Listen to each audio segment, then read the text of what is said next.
Welcome, and thanks for listening to this week's episode of The Milk Production. The Milk Production.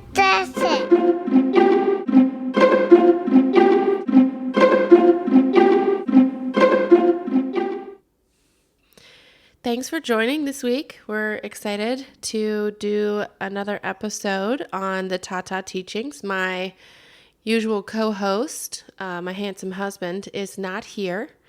He is traveling for work and making that dollar, which is great. So that leaves me doing the podcast by myself again.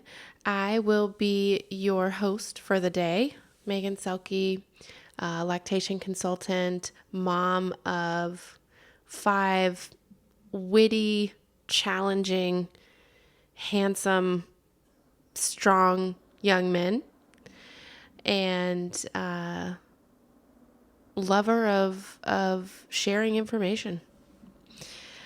So with that, like I said, we're gonna tackle the Tata Teachings again today. This one will be much shorter than the last one, which we use as an opportunity to go over just general breastfeeding information. This one's going to be a very targeted conversation about something that is incredibly important to me, and I know a lot of lactation consultants have their own frustrations with sort of this issue as well. And the more we can share this widely with moms, dads, physicians who deal with moms who are breastfeeding, personnel who just work with families who are breastfeeding, the more we can share this information, the better everyone will be, especially those families who are actively breastfeeding. So that's where this comes from. What I want to try to tackle today, and I want to promote without any sort of tie or affiliation or anything like that, is this resource that I absolutely love. It's called trashthepumpandump.org. This resource can be used as an app. It can be used by practitioners. It can be used by families. And the intent of it is to advise on when we actually do need to not give baby milk from mom's breast when she's sort of facing a question about doing so.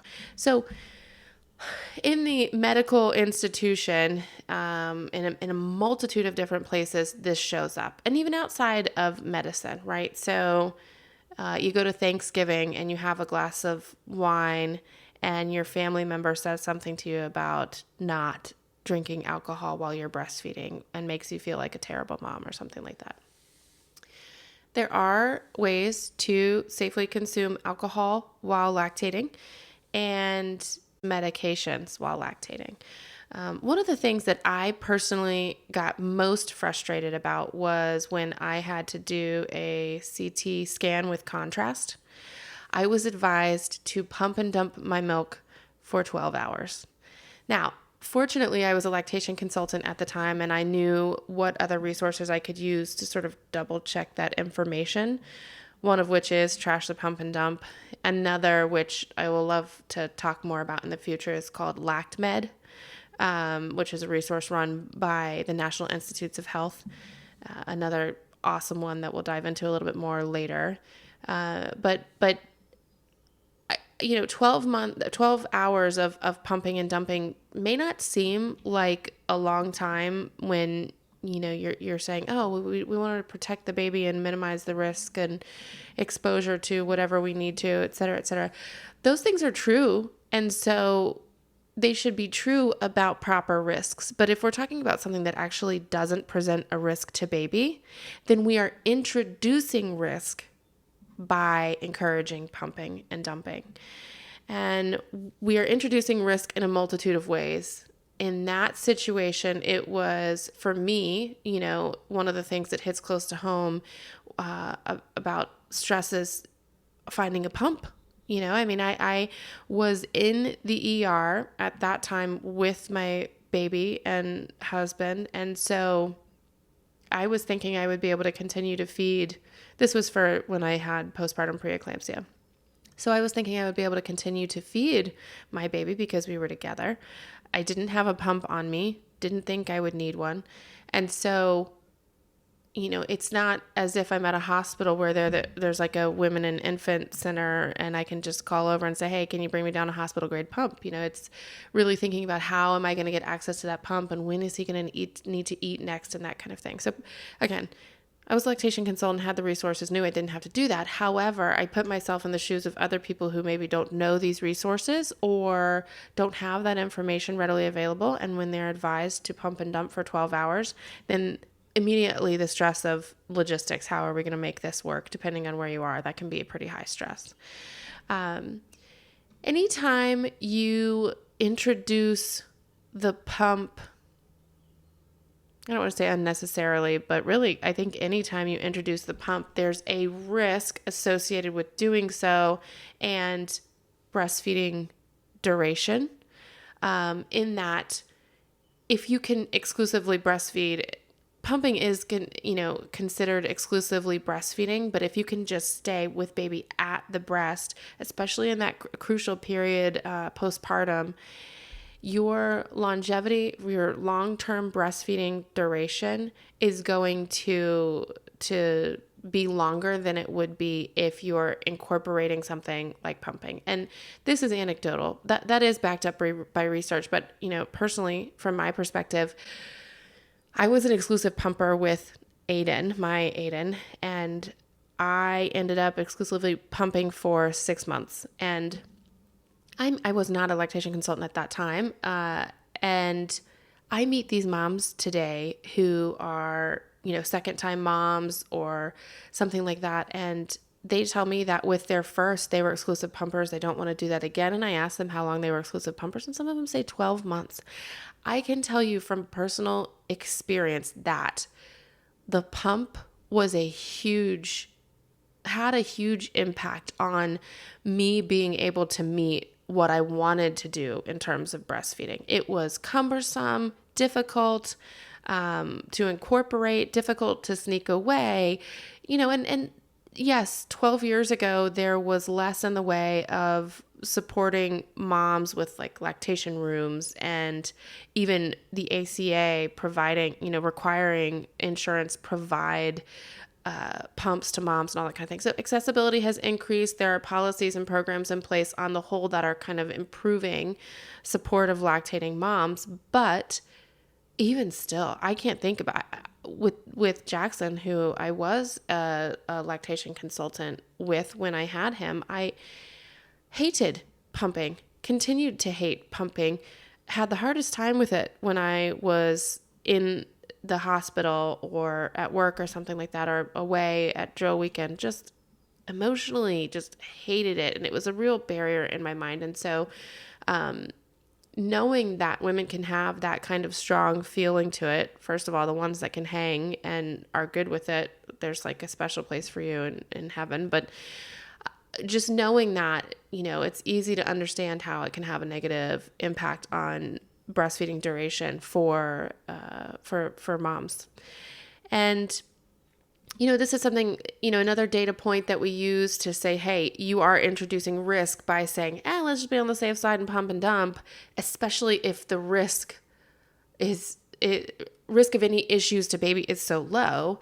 The risks of these things that we're talking about are much higher. For example, risk of injury, right? So when we're talking about, now all of a sudden we have to acquire a pump, likely, I probably shouldn't say likely, but it is very common to not be able to use the flanges that the pump comes with as effectively as you would with other sizes. So don't know if you know this yet, but when you get a pump, you should be measured, or when you have a baby and then a couple weeks postpartum, be measured again to see what your nipple size is, so you have an idea of what flange you should be using.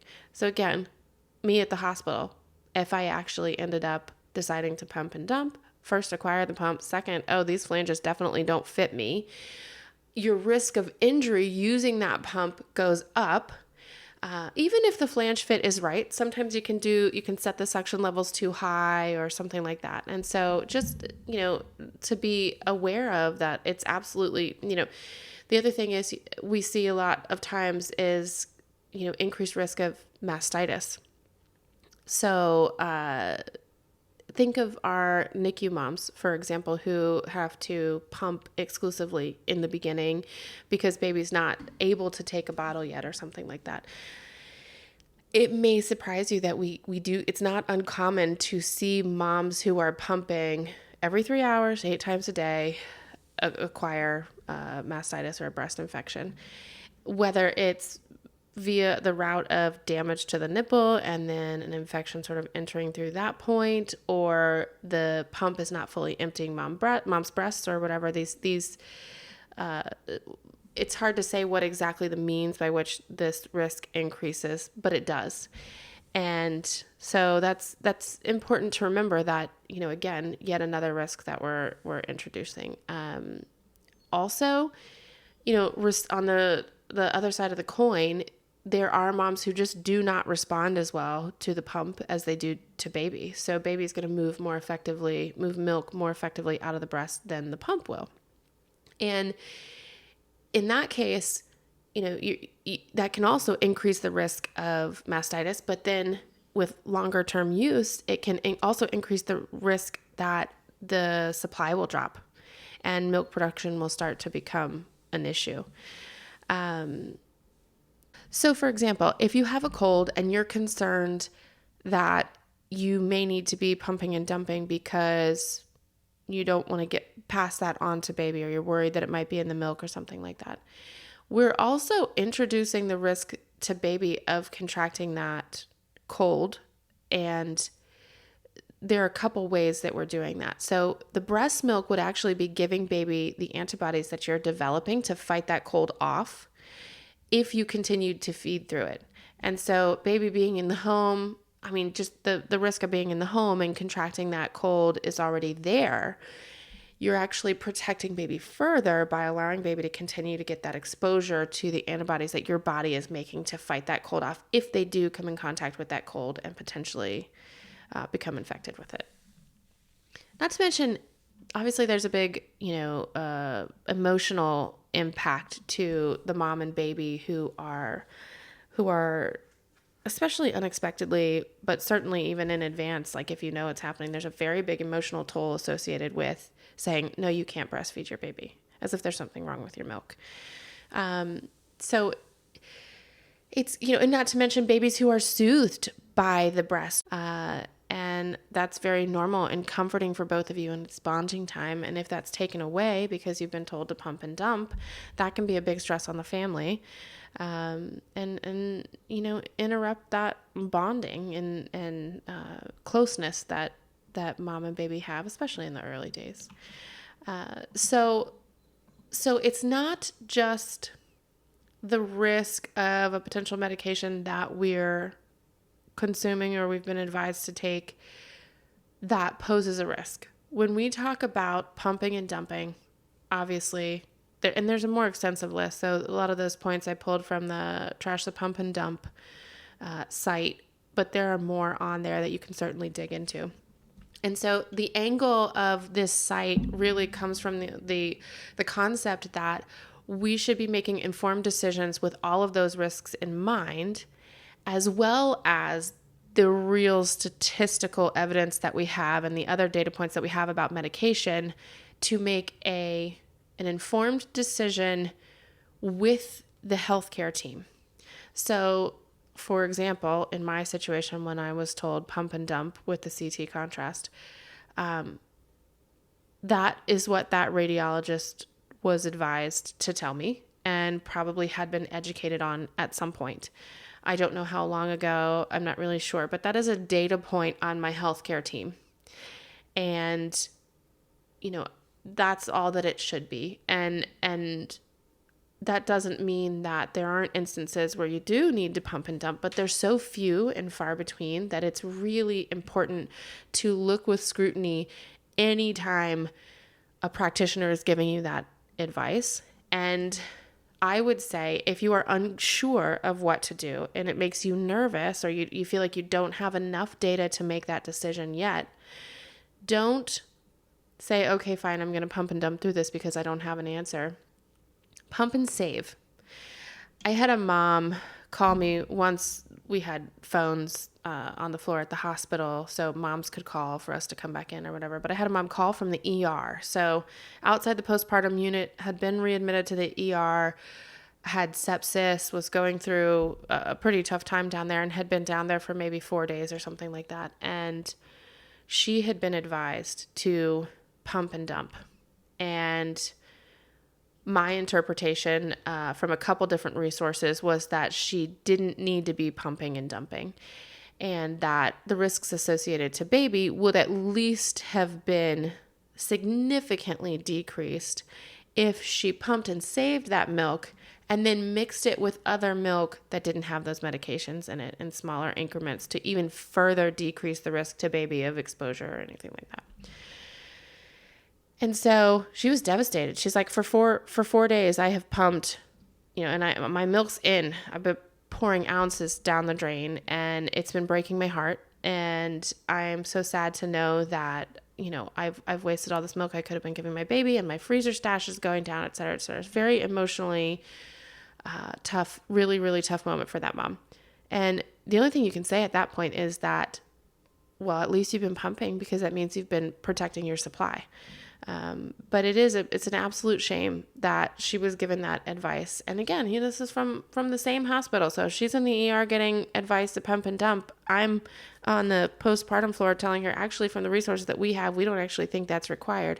And so it's really, really important that we start pushing the message out there that even if you're not sure, even if you don't know yet, you haven't talked to a lactation consultant, you haven't talked to an OBGYN or a midwife, you haven't looked at LactMed or Trash the Pump and Dump or whatever your resources are, whoever you trust or wherever you want to pull the data from, we should start talking about pumping and saving instead of pumping and dumping. And then save it in the freezer and take the weeks and the months to figure out what you want to do with it before you make that ultimate decision of trashing it, because you can never get it back. So I think it's great that they encourage that level of education about the medications on this site. And that's why I think more moms should use it. I have countless stories of families asking me about, oh, well, I know I need to pump and dump when I drink alcohol, right? Also not true. And I know we mentioned that at the start, but there are specific things that you can do to make sure that you're safely consuming alcohol while you're lactating. And one of the things that I see routinely coming up is the spouse saying, oh, well, you obviously can't have anything to drink because you're breastfeeding. There's a mom that I was recently working with. She had an appointment with me, asked me about alcohol. She said she wanted to have a glass of champagne with her sister and her brother when they came over, and her husband jumped in and said, no, and you won't be drinking at all while you're breastfeeding. And, she was taken aback by that, and I think kind of frustrated that she was looking at these months ahead like, I want to celebrate this joyous occasion of just having a baby with my family too, and what other little moments am I going to be missing out on by not being able to just do a toast for this or that. And so we talked through that, and she said, I'm going to bring my husband in to the appointment next week so you can tell him this. And she did. And he came in, and they waited until the end to bring it up. And when they brought it up, she was like, oh, by the way, can you also give him some information about drinking alcohol while breastfeeding? Pointed him to the Trash the Pump and Dump website, that there's a safe way to consume. And I think, just while we're on the subject of it, the important thing to remember is your breast milk is a product of your blood. So your blood alcohol content in your blood is what is also in your breasts. And just like you metabolize alcohol, you also metabolize the alcohol that may have transmitted into your breast milk. And so if you have a beer and then 2 hours later you feel no effects from it whatsoever, and if you were to actually get a blood alcohol test, you're totally normal, the same thing is happening with your milk. And it's not as if you have a beer and then you pump that milk out, that the blood alcohol content level has completely come back to normal. If there is still alcohol in your blood, even after you've pumped, the alcohol will then return to the milk. So there is no real benefit from pumping the milk and dumping it. It's just better to wait until your blood alcohol level is at a safe place.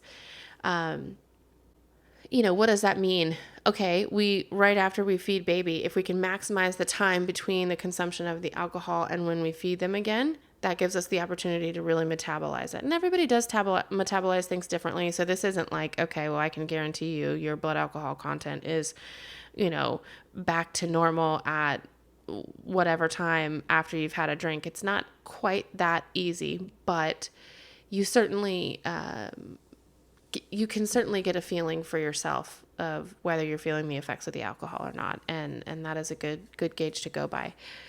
There are other things on there on Trash the Pump and Dump site that obviously are good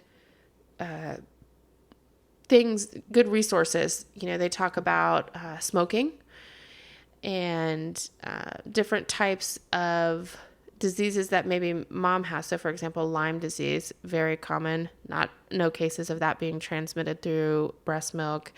And then it talks about, instances where it might not be a good idea. So I think there are some antivirals, trying to remember the name.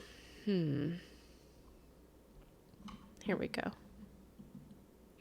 So in the antiviral section, there are Romantadine, not sure how you pronounce it, is one of the ones that they recommend using an alternative, particularly due to the lack of data that we have for infants under a year old. And so it's not as if this website is just out there to say, okay, never pump and dump. There are very few circumstances where you need to. And so this really robust resource is going to be able to parse those situations out for you. And it talks about what sources that they use to sort of back up these, the recommendations that they include. One of those sources is one that I've already mentioned, LactMed, Elactantia. I don't know exactly. Lactantia is another one. Let's see here.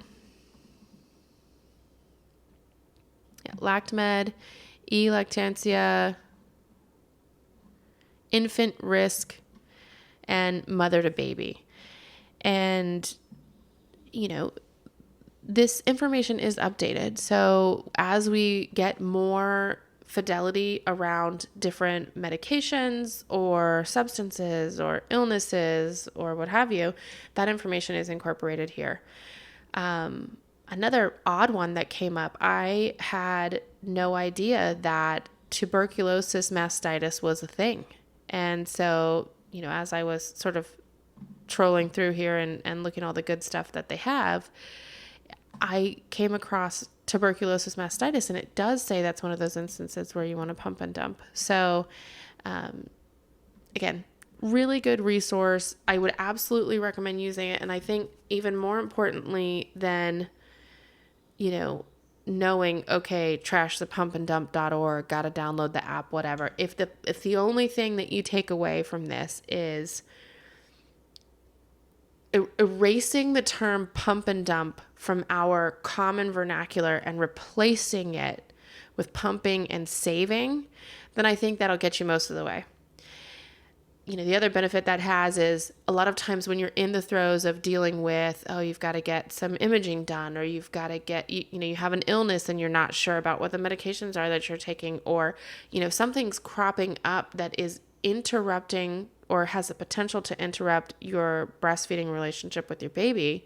It's hard enough to find the time to address what you have going on and figure out how you're going to divide and conquer caring for the baby and how you're going to find a pump and how you're going to do all those things. To then add what seems like a very time-sensitive question at the time when you're going through all of that, the necessity to then research this individually, or, reach out to your GP or your OBGYN or whoever is your trusted, data point that you would like to, or person that you'd like to get a data point from, or a lactation consultant you work with or something like that. Instead of having that immediate pressure of, I've got to get this information now so I can figure out by the time I have this next feed whether I need to be pumping and dumping. If we just replace in our heads the term pumping and dumping with pumping and saving, and then making that decision at a later, less stressful moment, that will alleviate so much of the emotional burden that comes along with somebody telling you now you have to pump and dump and just watching those ounces go down the drain. I mean, I know personally there were times where Jackson wouldn't finish a bottle. There'd be an ounce left and he would fall asleep because he was full or something like that. And if I saw it, it would just be heartbreaking. And so I would look to Russ and say, that bottle over there, it's past an hour and we can't use it. And I don't want to know what you're going to do with it, but just please don't make me do anything with it. So I mean, I knew exactly what he had to do with it. He had to get rid of it, but there was something about actually pouring that milk out down the drain that broke my heart after having worked so hard for it to give to him. That it just, to have to do that back to back to back to back for several feeds or something like that is just, it's emotionally taxing. So at a minimum, let's replace all of the knowledge that anyone has ever tried to share with us about pumping and dumping with the term pumping and saving until we figure out what we should actually be doing. So that's it. So that's my, I don't want to belabor this point too much more. I just wanted to talk about that resource. I think it's really important to get free information out there and shared and disseminated as widely as we can.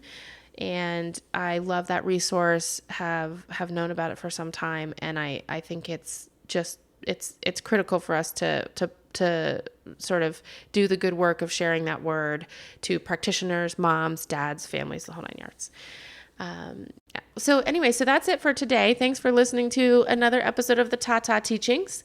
You will have another one next week because we're doing something a little bit different.